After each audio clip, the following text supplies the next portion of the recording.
Hey guys, welcome back again to my YouTube channel, The Lady Saga. If you guys don't know me, I am Megha. I hope you all are doing great. तो guys, I am seeing from past few videos कि आप लोग video देख रहे हैं, you are showing so much of love to my videos, but you are not subscribing to my channel.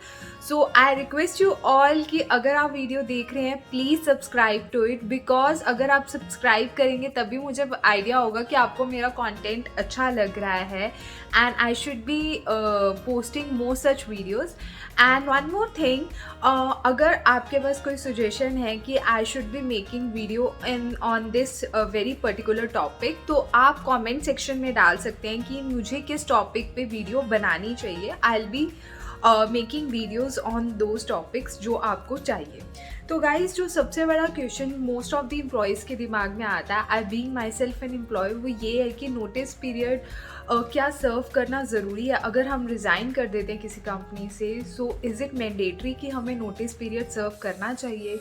क्या अगर हमारा एम्प्लॉयर हमें टर्मिनेट कर देता है तो उस केस में हमारा जो एम्प्लॉयर है वो हमें एक रिलीविंग पैकेज देगा फॉर द टाइम बीइंग, और अगर वो पैकेज मिलता है तो वो पैकेज कितना मिलना चाहिए. या फिर हमारा जो एम्प्लॉयर है प्राइवेट जॉब्स के केसेस में, यू नो कि जॉब सिक्योरिटी कभी भी नहीं होती है, तो हमारा जो एम्प्लॉयर है क्या वो हमें कभी भी टर्मिनेट कर सकता है. और देयर आर सम रूल्स कि हमारे सेफ्टी के लिए, हमारी जॉब सिक्योरिटी के लिए जो बने हुए हैं. In this video, we are going to discuss the difference between resignation, termination and absconding. ये तीन टर्म्स हैं जो कॉर्पोरेट सेक्टर में बहुत ज़्यादा यूज़ होती हैं. एंड कोई भी एज जो मेरी तरह फ्रेशर इंडस्ट्री में लैंड अप करेगा, तो इनिशियली एज फ्रेशर्स को तो किसी को भी आइडिया नहीं होता है कि रेजिग्नेशन क्या होता है, टर्मिनेशन क्या होता है और एब्सकॉन्ड करना क्या होता है. जो मोस्टली लोगों को आइडिया होता है वो होता है रिज़ाइन का, कि अगर आपको जॉब छोड़नी है तो आप रिज़ाइन कर दें. But it's not the case in each and every situation. Termination and absconding भी दो अलग टर्म्स हैं जो कि हम इस वीडियो में डिटेल में डिस्कस करने वाले हैं. अब बात करते हैं इन तीनों टर्म्स की. अगर आप कोई भी कंपनी ज्वाइन करते हैं तो ये तो नहीं है कि for the rest of your life आप उसी कंपनी में बीइंग अ लॉयल एम्प्लॉयर काम करोगे. आप for your career growth in terms of monetary benefits या फिर स्किल सेट के टर्म्स में ग्रोथ के लिए आप कभी ना कभी उस कंपनी को छोड़ोगे. तो जब आप उस कंपनी को लीव करोगे तो आपके पास तीन चॉइसेस होंगी, या तो आप रिज़ाइन, या टर्मिनेशन, या एब्सकॉन्डिंग. तो इन तीनों टर्म्स का क्या मतलब है वो हम इस वीडियो में इन डिटेल पढ़ने वाले हैं. तो रेजिग्नेशन क्या होता है? इसका मतलब ये होता है कि जो एम्प्लॉय है वो अपनी मर्जी से कंपनी को छोड़कर जा रहा है, कि एम्प्लॉयर का कोई प्रेशर नहीं है कि वो कंपनी को लीव करे. एम्प्लॉयर अपने मन से, अपनी मर्जी से कंपनी को छोड़कर जा रहा है. That means resignation.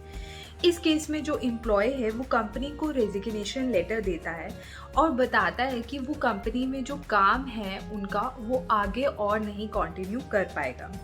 रेजिग्नेशंस के काफ़ी रीज़न हो सकते हैं. ये भी हो सकता है कि जो एम्प्लॉय है उसको किसी और कंपनी से बेटर पैकेज मिला हो, मतलब बेटर सैलरी मिल रही हो.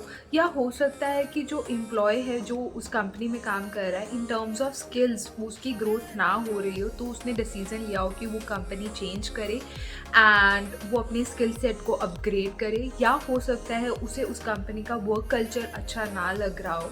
तो there can be any reason कि जिस वजह से जो एम्प्लॉय है वो कंपनी को लीव करेगा. उस केस में वो कंपनी में रेजिग्नेशन देगा. अब रेजिग्नेशन का क्या प्रोसेस होता है? रेजिग्नेशन में जो एम्प्लॉय है उसे रेजिग्नेशन लेटर देना पड़ता है कंपनी को, या तो वो इन हैंड रिटन वो रेजिग्नेशन लेटर देता है या फिर वो ईमेल करता है. आजकल तो ईमेल ही होता है. ईमेल पे जो भी रिपोर्टिंग मैनेजर होता है उनको रेजिग्नेशन के आप मेल कर देते हैं. तो उसके बाद क्या होता है, आपको नोटिस पीरियड सर्व करना होता है. जो नोटिस पीरियड होता है वो जर्नली 15 डेज से लेके 3 मंथ्स का होता है. इट मीन्स 15 डेज से 90 डेज़ का नोटिस पीरियड है वो आपको सर्व करना होगा. तो अगर आप नोटिस पीरियड नहीं भी सर्व करना चाहते हैं और आप इमीडिएटली रिलीव होना चाहते हैं उस कंपनी से, तो उस केस में भी एक ऑप्शन होता है जो मैं आपको वीडियो के आने वाले सेक्शन में बताऊंगी। तो एंड तक वीडियो के ज़रूर बने रहना। तो इस केस में जो एम्प्लॉय है उसकी जो रिस्पॉन्सिबिलिटी बनती है कि वो एक तो नोटिस पीरियड को सर्व करे अच्छे से, और जो जितनी भी उसकी एग्जिट फॉर्मेलिटीज़ हैं वो कंप्लीट करे। FNF होता है, that is full and final settlement होता है कंपनी के साथ कि अगर जो आपके ड्यूज़, अगर आपने कुछ कंपनी को देना है तो आप वो कंपनी को देंगे, अगर आपने कंपनी से कोई पैसे लेने हैं तो आप वो लेंगे, वो सेटलमेंट होती है।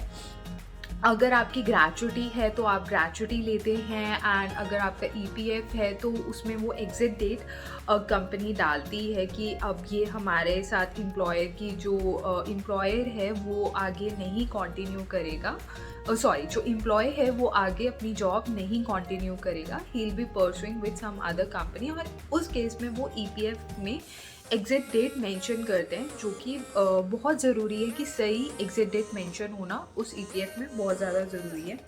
तो उस केस में जो एम्प्लॉय है उसकी रिस्पॉन्सिबिलिटी बनती है कि उसकी पोजीशन पे, उसकी जगह पे जो भी पर्सन अपॉइंट हो रहा है, जो भी बंदा अपॉइंट हो रहा है, वो उसे अपनी सारी रोल्स एंड रिस्पॉन्सिबिलिटी समझाए, अपनी ड्यूटी समझाए, और अगर हो सके, अगर पॉसिबल है उसके लिए कि वो उसको ट्रेन करके जाए। इसे होता कुछ नहीं है, इससे ये होता है कि जो एम्प्लॉय है और जो कंपनी है उनके बीच में जो रिलेशन है वो काफ़ी अच्छा बनता है।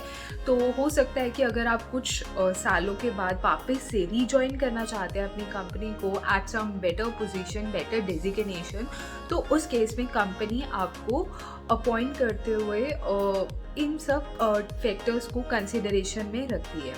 एंड थर्डली ये होता है कि अगर आप नोटिस पीरियड सर्व कर रहे हैं एंड उसके बाद आप रिज़ाइन कर रहे हैं, तो आपके पास अगर कंपनी के कोई एसेट्स हैं, उनका लैपटॉप, हेडसेट, बैग, तो वो आप कंपनी को हैंड ओवर कर दें। तो ये तो होता है रेजिग्नेशन का प्रोसेस। अब टर्मिनेशन में क्या होता है? What is termination? It means to terminate, it means to end. इस केस में जो एम्प्लॉयर है वो एम्प्लॉय को कंपनी से निकालता है। इसका मतलब ये है कि जो एम्प्लॉय है वो अपने मन से, अपनी मर्जी से कंपनी को नहीं छोड़ता है। एम्प्लॉय को बोलता है कि तुम रिज़ाइन करो, तुम कंपनी को लीव करो। There could be many reasons for it. ये बहुत सारे ग्राउंड्स पे हो सकता है कंपनी फाइनेंशियल लॉसेस में जा रही हो एंड इस वजह से वो एम्प्लॉयज़ को टर्मिनेट कर रहे हैं। आपने काफ़ी बार देखा होगा कि जब भी रिसेशन हिट करता है तो बहुत सारे एम्प्लॉयज़ को फायर किया जाता है, बहुत सारे एम्प्लॉयज़ को निकाला जाता है। अभी भी रिसेंटली कोरोना हुआ था, जब पैंडेमिक हुआ था, तो जो कंपनीज़ का वर्क फ्रॉम होम कल्चर इतने अच्छे से नहीं चल पा रहा था, तो भी उस केस में काफ़ी सारे एम्प्लॉयज़ को टर्मिनेट किया गया था, निकाला गया था। तो it can be on many basis. Performance issues हो सकते हैं, बिहेवियरल रीजंस भी हो सकते हैं कि जिसकी वजह से एम्प्लॉयर है वो कंपनी को जो एम्प्लॉयर है वो एम्प्लॉय को कंपनी से निकाल रहा है। या ये भी हो सकता है कि सपोज़ करो एक बंदा है जिसकी सैलरी 80,000 है पर मंथ, कंपनी को 80,000 देना पड़ रहा है, एंड उसी सेम स्किल सेट का बंदा उन्हें 50,000 में मिल रहा है। तो द एम्प्लॉयर वुड प्रेफर कि वो उस पर्सन को अपॉइंट करे जो कि कम सैलरी में मिला है। इसे जनरली बोलते हैं कि एम्प्लॉय मैनेजमेंट, मतलब कि जो कम सैलरी में आपको ज़्यादा स्किल्स वाला बंदा मिल रहा है तो कंपनी उसे अपॉइंट करना ज़रूरी समझती है, उसे अपॉइंट करना बेटर समझती है। तो उस केस में चलो इन सब चीज़ों में तो हम नहीं जाते हैं। तो टर्मिनेशन में ये होता है जो एम्प्लॉयर है वो एम्प्लॉय को कंपनी से निकालता है। अब होता क्या है, अब काफ़ी बार ये भी होता है, and there can be some other reasons also. काफ़ी बार ये होता है एम्प्लॉय की भी गलती होती है जिस वजह से एम्प्लॉयर कंपनी से एम्प्लॉय को निकालता है। That could be disobedience, theft, fraud, dishonesty, sexual harassment, bribe involvement या फिर फ्रॉड। ऐसे केसेस में एम्प्लॉयर के पास राइट होता है कि वो आपको टर्मिनेट कर सकता है। एक और केस है जो कि मोस्ट ऑफ द एम्प्लॉयज़ को नहीं पता होता है, वो ये कि अगर आप कंपनी से 10 दिन की कॉन्टीन्यूस 10 दिनों के लिए कॉन्टीन्यूसली एब्सेंट हो जाते हैं विदाउट इन्फॉर्मिंग एनीवन। अगर आप अपने लीव मैनेजमेंट सिस्टम में अपनी लीव नहीं मार्क करते या आप अपने रिपोर्टिंग मैनेजर को इन्फॉर्म नहीं करते हैं, तो उस केस में भी कंपनी के पास राइट है कि वो आपको टर्मिनेट कर सकती है।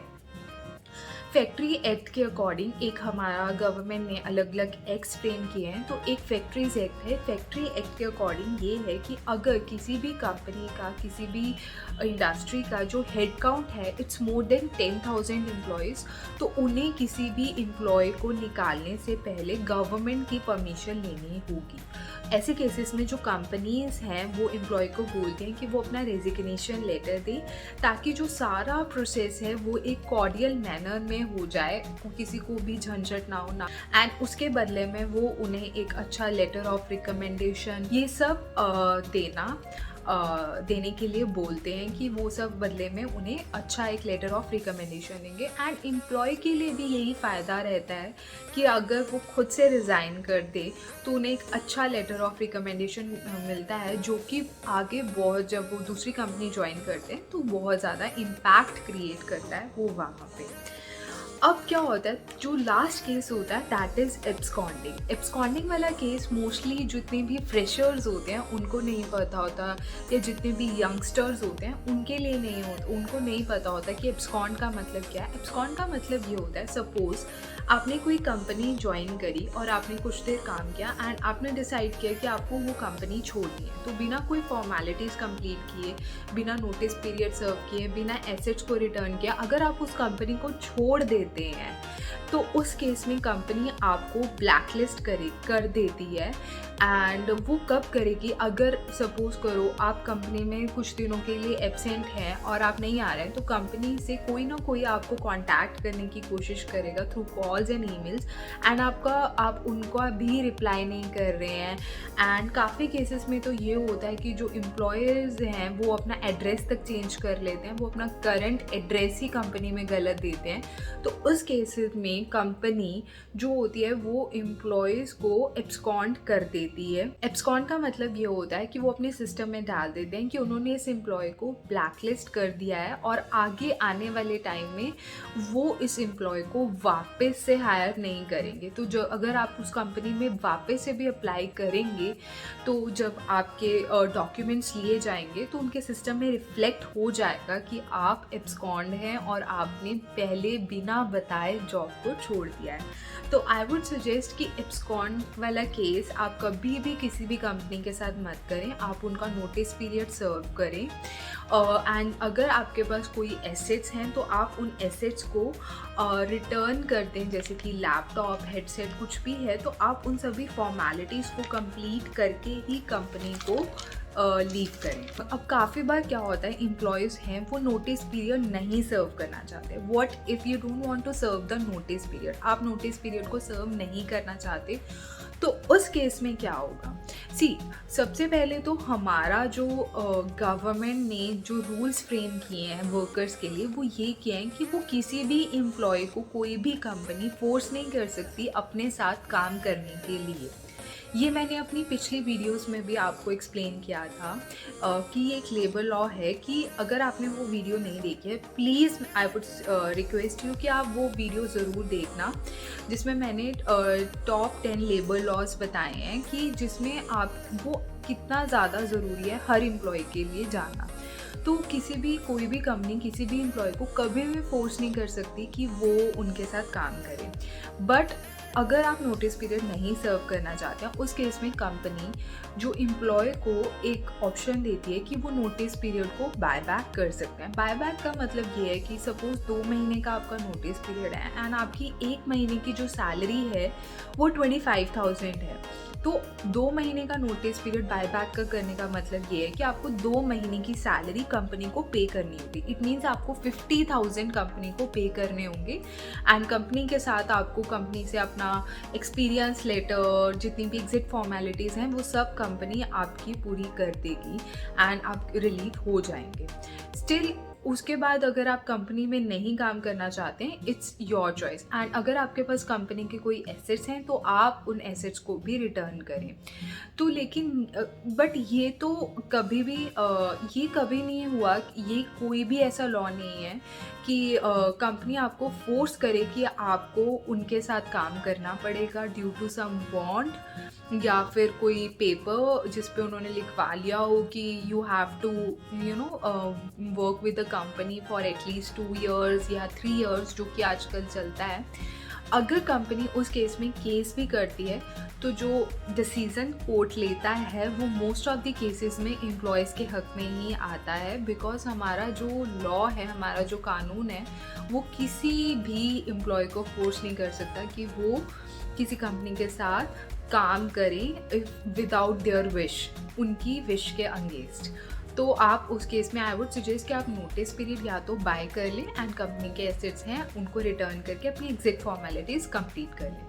आई होप ये वीडियो आपके लिए इंफॉर्मेटिव रही हो। If you like this video please subscribe to my channel, hit the bell button for more such notifications, and do press the like button. Your one like, it's a great motivation for me. Till then, bye bye, take care.